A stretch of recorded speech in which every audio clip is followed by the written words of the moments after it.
Hey guys, welcome back. Let's do a recap of Summer House Season 9, Episode 14. We're picking up right from where we left off last week. Jesse and Sierra are still at that beach dinner talking off to the side after Jesse tried apologizing to her.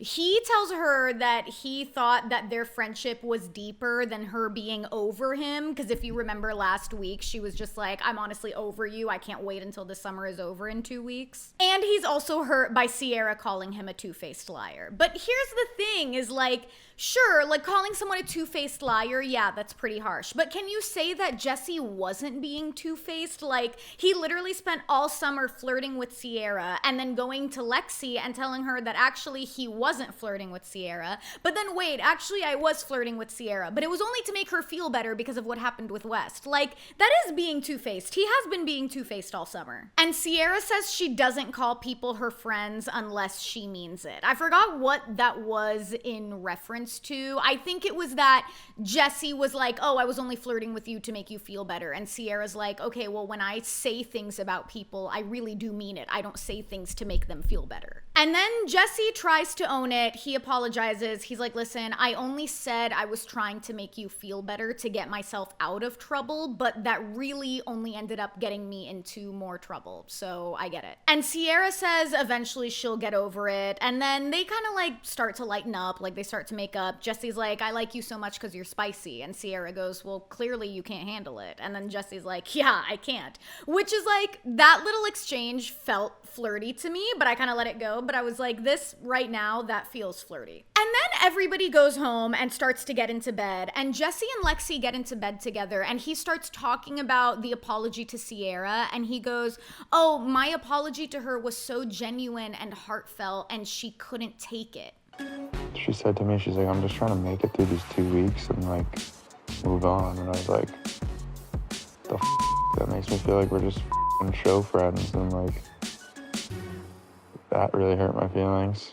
Stop saying things that are gonna get you in trouble. Just stop talking about Sierra. Sierra has made it abundantly clear that she does not like when you talk about her to Lexi behind your back and when you like recount things that happened with her, because clearly you're not able to do it in an accurate way. Like, I was watching that and I was like, just stop talking about Sierra. Just stop it. Jesse really is like very obsessed with her. I feel like he's just like the other Jesse Lally in the Valley, where like he desperately needs to be liked by everybody and he cannot take rejection, whether that's on like a platonic level or a romantic level. And I think Sierra rejecting him on a friendship level is just really, really hurting him. And I think in his mind, he's like, well, I apologize. That should be it. We should just go back to how it was. And it's like, that's not how things work. You can apologize to somebody and they can still be very hurt by your actions and need time to recover from that. So the next morning when everybody's leaving, Paige, I guess, ordered Dunkin' Donuts for everybody just to like grab on the way out.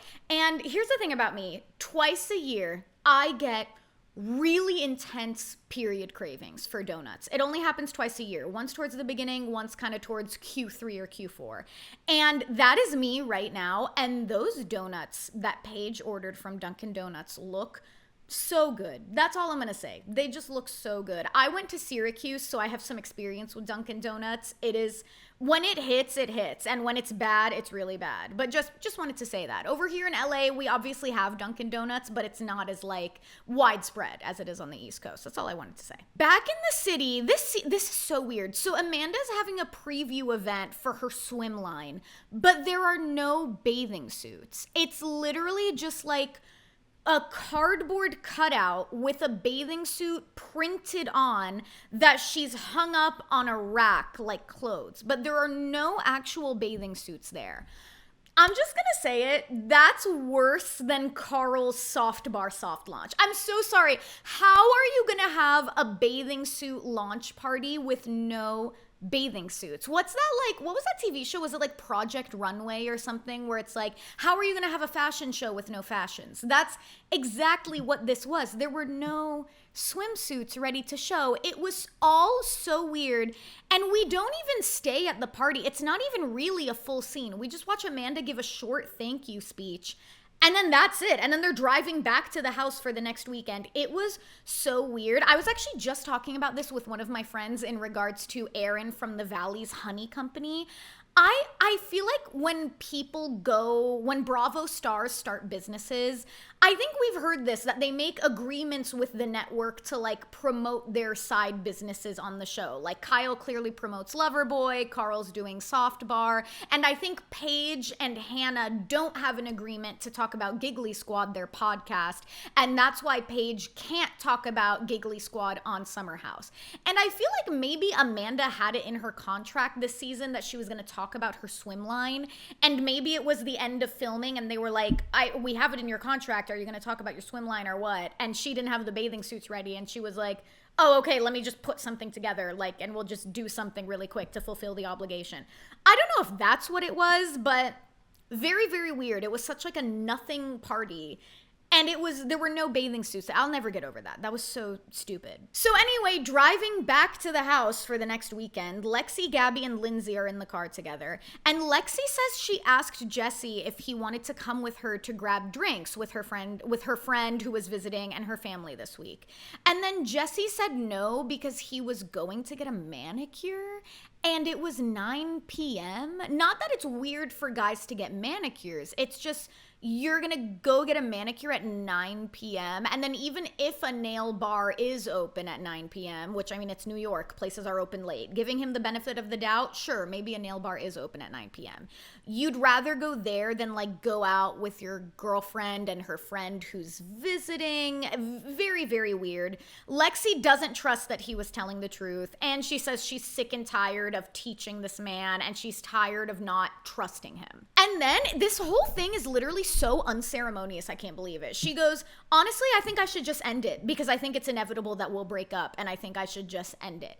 So crazy. She literally, honestly, I can't criticize because I've been there. You truly one day, you just wake up and you're broken out of the spell and you're like, that was weird. I never want to talk to that guy again. It really is so random like that. Sometimes you wake up and it just happens. Meanwhile, Jesse's in the car with West and he's talking about how he's so excited to build his relationship with Lexi outside the house. Cut back to Lexi. She's like, I think I'm going to do it tonight at the house. And Lindsay and Gabby are like, whoa, okay. So everybody starts going to the house. Carl gets there, and I guess he has like a Soft Bar. He talks for a second about how he's gonna start Soft Bar as like a mobile pop-up, so he has like a truck. I don't know anything about the food and beverage business. To me, it kind of sounded like a good idea for him to raise capital because, as we know from when he was talking about his budget a couple episodes ago, he's gonna need some capital. So good for him. But he's talking about all of this, and I guess in that moment, Lindsay posted an Instagram photo to commemorate the anniversary of Carl breaking up with her. And she wrote an entire timeline of the year since Carl ended it. I'm going to put it in the corner here so you can see, but she literally broke down like month by month, quarter by quarter. This is what happened this month. Carl broke up with me. I did this brand deal. I went to this country. I met Turner. I got pregnant. It's literally like, it's so long you have to scroll. And in the car, she says she's hosting a freedom dinner at the house, which is she literally has no mercy. It is so funny. Every single week when she's getting ready to go to the house, she packs her bag and she's like, what can I do to make Carl miserable this week? And you know what? I admire the dedication. Carl says that if you're doing all of this on Instagram, it means there's something else deep inside you that hasn't dealt with the reality of what's happening. And then the guys go outside and they're kind of like talking about Lindsay posting that right before she came to the house. They're like, did she really have to do that? Here's the thing. You know how I feel about this. I've talked about this before. I don't think that Lindsay is fully over this breakup at all, even though sometimes she pretends like she is. I think she's over Carl in the sense that she wouldn't get back together with him, but I do think she is still deeply hurt, even though she doesn't really want to admit it. She's kind of trying to spin it into this girl power thing, but like at the end of the day, she is hurt. So Lexi fills Amanda in on her breaking up with Jesse, and Amanda supports her, but in the confessional, she's like, I'm kind of sad for Jesse. Like, he really doesn't see this coming, and she's like, he's really not going to take it well. And then they're all just sitting there so nonchalantly, and Lexi goes, should I just do it now? And the girls are like, sure. And then she just gets up and she goes outside, and Jesse's out there with the guys talking, and he's like, yeah, I don't know, like Lexi and I had a good week. We had a great date on Tuesday, but something just feels super off. Little does he know, Lexi is literally behind him coming. I feel like they should have played like the Jaws, like dun dun dun dun dun dun. That's like her walking up to Jesse, ready to break up with him. And she literally goes outside. She's smiling. She's like so excited. Here's the thing, like I'm happy for her. I'm happy for my sister. She's gonna be free. I am so happy. It's like about time. This literally took the whole summer. Sierra gets to the house after Lexi has already pulled Jesse. So now Amanda's filling her in. All of the girls are inside, just like waiting for this to go down. Lexi and Jesse talk on Amanda and Kyle's balcony, and she just gets right into it. She tells Jesse that she's looking for a relationship that feels deep, and she's like, we just haven't been able to get there.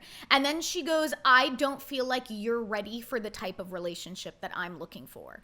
And Jesse is shocked. Lexi says that she's given him so many chances that she wouldn't have given anybody else. And then Jesse's like, well, I don't understand what's changed since the last time we spoke. Like, I've been working so hard to follow all of the rules that you set, which is so funny. Like, just that phrasing, it just sounds like a student talking to their teacher. Like, I've been working so hard to follow your rules. Just like really weird. It's like, that just reinforces why Lexi needs to break up with him. It's like being in a relationship where you have rules and you call them rules. It's not even boundaries. It's like, that's so like middle school. Inside, Lindsay tells Sierra that Lexi got the ick, and Kyle asks what the ick is, and Sierra goes, remember when you started DJing?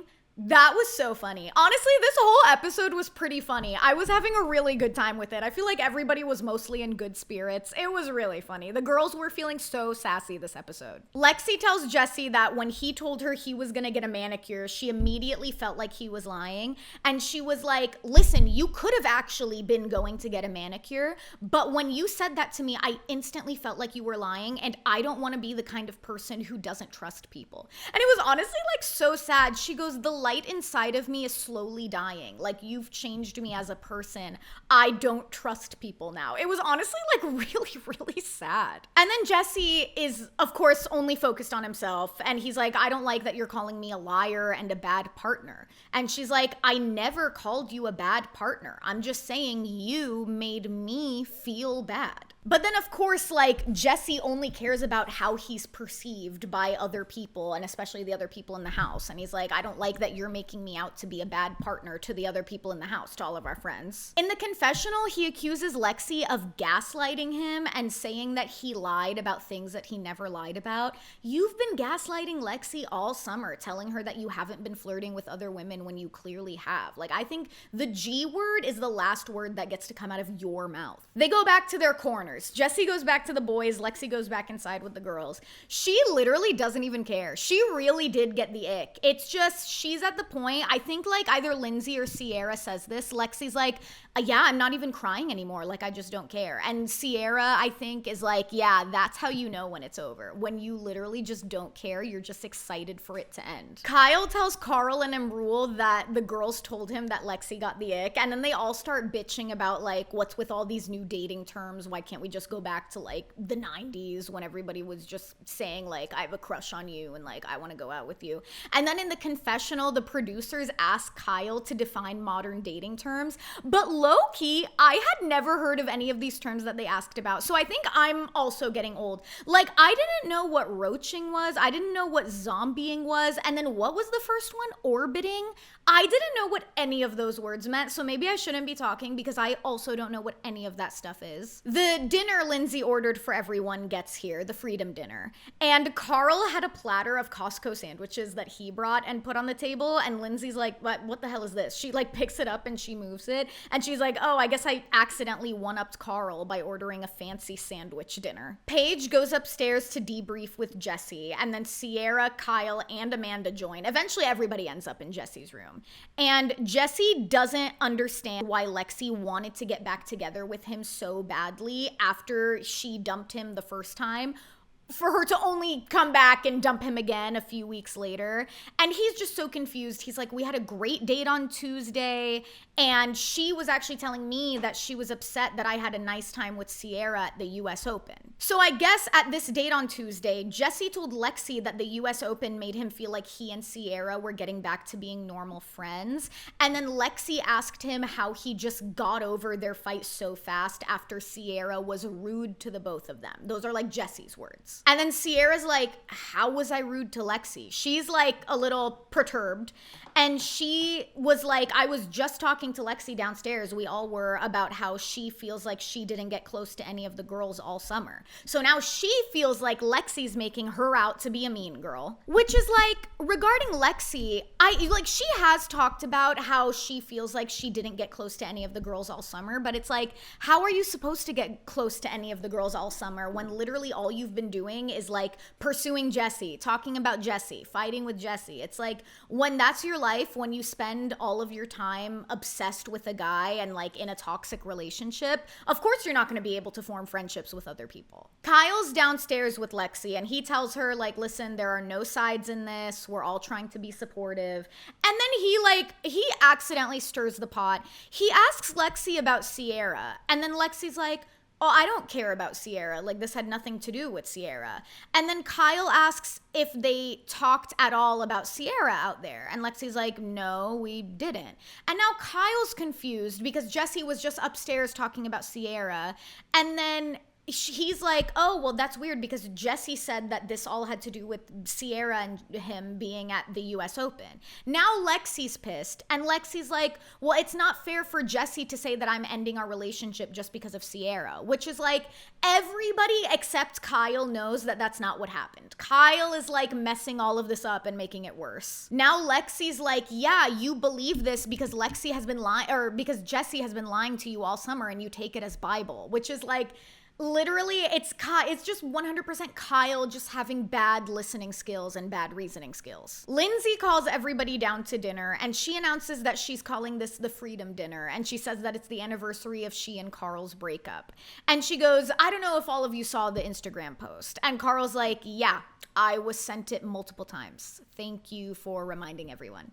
He's like immediately getting pissy. Lindsay and him are arguing. Carl's like, I think it's interesting that it's been a year and you're pregnant with somebody else's child and you're still harboring feelings about the breakup. And he's like, the post was a little much. Like, I don't know if that was necessary. And Lindsay's like, hey, listen, like, I'm not harboring feelings. I actually spent some time crying this morning and reflecting. She's kind of trying to be in her like Zen, like self-improvement, reflective, future mom era. And then Lindsay is being so incoherent. If she wasn't pregnant, I would think that she was drunk. She's literally being so all over the place. She's like, well, Lexi and Jesse just went through a really tough moment, and everybody's like cringing. Amanda's like choking, trying not to laugh.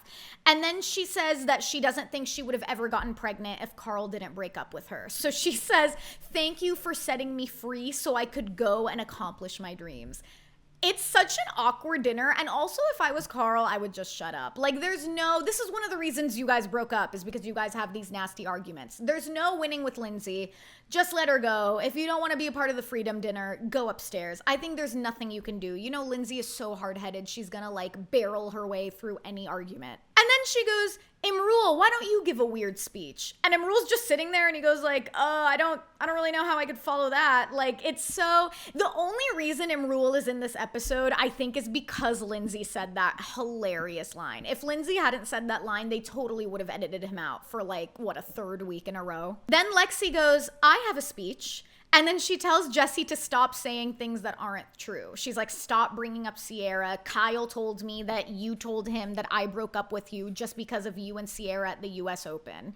And then now Jesse's like, what the hell? Like, that's not what I said. I didn't tell Kyle that at all. And now Kyle's like, oh, well, I assumed a lot of the conversation on the balcony had to do with Sierra because of what we were talking about upstairs. And Jesse's like, no, idiot. That's not the case. That is not true. Literally, Kyle just making things worse for everyone. Amanda, like, God bless her for being married to that man. Absolutely no listening skills, no deduction skills, just truly like living in his own fantasy world. Lexi says she wasn't actually upset that Jesse and Sierra had a good time at the US Open. She was just being protective of Jesse because Sierra hurt him before. And then she says, I'm sorry, but because of everything you told me about Sierra, I don't trust her. And then the episode just ends. This episode went by so fast. I fully thought before the episode ended, like during this dinner, I was like, oh, we're only like 15 minutes in. Like the episode is just getting started. I didn't even realize it had been 40 minutes. This episode went by in a breeze. It was crazy. Like really well edited for sure. Such a breeze to get through, such an easy watch, really entertaining. Honestly, I don't blame Lexi for like I don't think she needs to have any ire for Sierra. But when you're in love with somebody and then that person is putting lies in your head and saying like, oh, Sierra's being mean to me, Sierra is twisting my words, Sierra is cutting off our friendship for no reason. When those are the thoughts that a man is putting into your head, of course you're gonna not trust Sierra. It makes sense. He's putting all these lies in your head. What needs to happen is that Lexi and Sierra need to team up. Lexi and Sierra need to have another sit down and talk everything through without Jesse being present. Just whenever it's a situation like that, when it's like two women fighting because of something a man said, it's like, let's remove the man from the situation. Let's get him out of here and let's like fix our stuff ourselves. And then bonus if we never are even friends with the guy again. But yeah, the episode just ends there. Next week is definitely the finale because it looks like the summer ends and then it looks like there's a time jump to Paige and Craig's breakup. Overall, really great episode. I have a feeling the finale is gonna pick up right where we left off with Lexi and Jesse. I'm so excited. I think it's going to be a great reunion. I can't wait to see the pickup shots talking about Paige and Craig's breakup. Like, overall, not the best season of Summer House, but I think the latter third really picked up in a really fun way. If you missed it, I uploaded my recap of The Valley Season 2, Episode 5 yesterday, so you can go ahead and check that out on the channel. And then stay tuned, maybe tomorrow or the day after, I'm gonna have my recap of The Secret Lives of Mormon Wives Season 2 premiere. In the meantime, don't forget to subscribe if you haven't already, and I will see you next time.